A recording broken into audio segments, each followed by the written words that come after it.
आतापर्यंत विधान परिषद स्थानिक स्वराज्य संस्थांच्या निवडणुकांमध्ये 5 ठिकाणी बिनविरोध उमेदवार निवडून आले। त्यामध्ये राष्ट्रवादी काँग्रेसचे 2, शिवसेनेचे 2 आणि भाजपचा 1।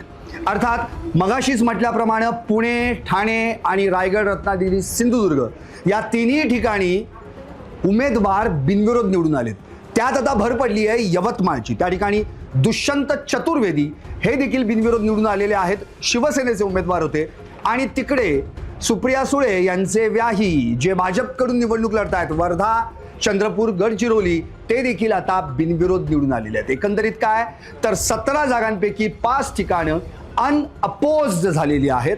पण प्रश्न आहे तो जळगावचं काय करायचं, कारण की आता जळगावमध्ये अशी परिस्थिती निर्माण झाली आहे, तिकडे उमेदवार तर उभा आहे नंदू महाजन म्हणजेच नंदकिशोर महाजन, तिथं गिरीश महाजन यांची महाजनकी बघायला मिळाली आणि गुलाबराव पाटलांची पाटीलकी मागं पडली। पण आता सगळी दारोमदार गुलाबराव पाटलांवरच आहे। एकतर ते आता ट्रबल शूटर पण तेच आहेत, किंग मेकर पण तेच आहेत आणि सगळ्यात महत्त्वाचा मुद्दा म्हणजे फायर फायटर पण तेच आहेत। झालं असं, जळगावमध्ये नंदकिशोर महाजन यांना उमेदवारी मिळाली खरी, भाजपचं संख्याबळ पाहिलं तर 265 आहे, 264 आहे, पण त्या ठिकाणी 165 हे शिवसेनेचं संख्याबळ आहे आणि 179 हे इतर सर्व पक्ष आणि अपक्षांचे मिळून। जर उद्या अपक्ष आणि विरोधक एकवटले तर अवघड होऊ शकतं नंदकिशोर महाजनांचं, भाजप तिथं तोंडावर पडू शकतं, कारण की त्या ठिकाणी शिवसेना ठाकरे गटाचे शरद तायडे उमेदवार आहेत। पण एक ट्विस्ट आला जेव्हा याच जळगाव महानगरपालिकेच्या नगरसेविका रेश्मा काळे यांनी आपला अपक्ष म्हणून अर्ज दाखल केला। आता आज अर्ज माघारी घेण्याची शेवटचा दिवस, शेवटची मुदत, आणि काल रेश्मा काळे कुठं तर सप्तशृंगगडावर सहलीला। आता करायचं काय बरं, फोन पण नॉट रिचेबल।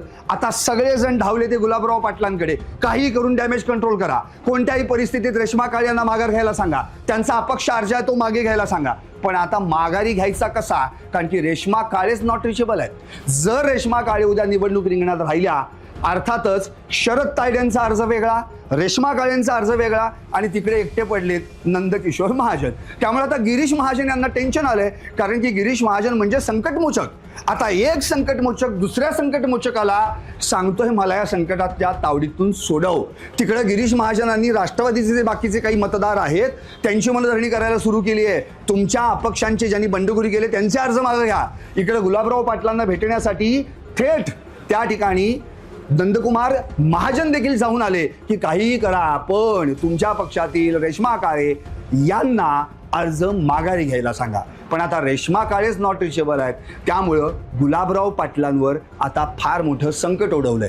कारण भाजपचा उमेदवार जिंकला तर गुलाबराव पाटलांमुळे असंच म्हणता येईल, पण भाजपचा उमेदवार हरला तर मग बंडखोरी कोणी केली, शिवसेनेने। शिवसेनेचे तिथले मुख्य प्रमुख नेते कोण, अर्थातच गुलाबराव पाटील, पालकमंत्री जळगावचे। मग मात्र सगळं खापर फुटणार ते गुलाबराव पाटलांवर। मग करायचं काय? त्यामुळं आता जळगावची परिस्थिती इतकी बिकट आहे, अगदी थोड्या वेळांमध्ये आपल्याला हे कळणार आहे की खरंच रेश्मा काळे यांनी अर्ज मागं घेतलाय का, त्या सप्तशृंग गडावरून खाली उतरल्यात का, त्यांनी जिल्हाधिकारी कार्यालयात जाऊन आपला अर्ज माघारी घेतलाय का, याची उत्तर, याची अपडेट्स काही वेळातच मी तुम्हाला कळवेन। पण नक्की या 5 ठिकाणी वर्धा, चंद्रपूर, गडचिरोली, यवतमाळ, अर्थातच ठाणे, रायगड, रत्नागिरी, सिंधुदुर्ग, कोकणातला भाग आणि पुणे या ठिकाणी मात्र उमेदवार बिनविरोध निवडून आलेत।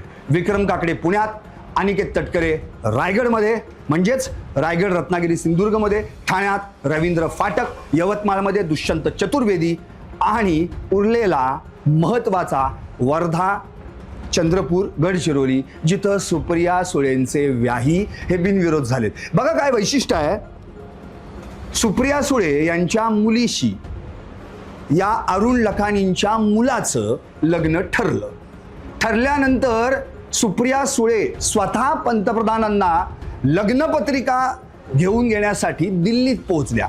तिकडं दिल्लीत मोदींना पत्रिका काय पोहोचली, इकडं अरुण लखानी यांना उमेदवारीचं तिकीट पोहोचलं आणि मग सुरू झालं व्याही आणि या भाजपमधलं नातं। तिथे एक ट्विस्ट आला, पण तो ट्विस्ट अशा अर्थानं होता की राजकारणात सोयरीक चालते बरं का, असं म्हणून तो विषय बाजूला पडला। आणि पुण्यात तरी काय झालं, पुण्यात तर सासऱ्याकडे उमेदवारी होती ती जावयाकडे आली। आता तुम्ही म्हणाल असं कसं, सांगतो। मागच्या वेळी याच पुण्याच्या स्थानिक स्वराज्य संस्थेच्या विधान परिषद निवडणुकीत अनिल भोसले हे राष्ट्रवादीकडून विजयी झाले होते.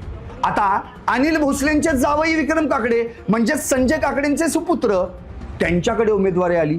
विक्रम काकडे या ठिकाणी बिनविरोध झाले.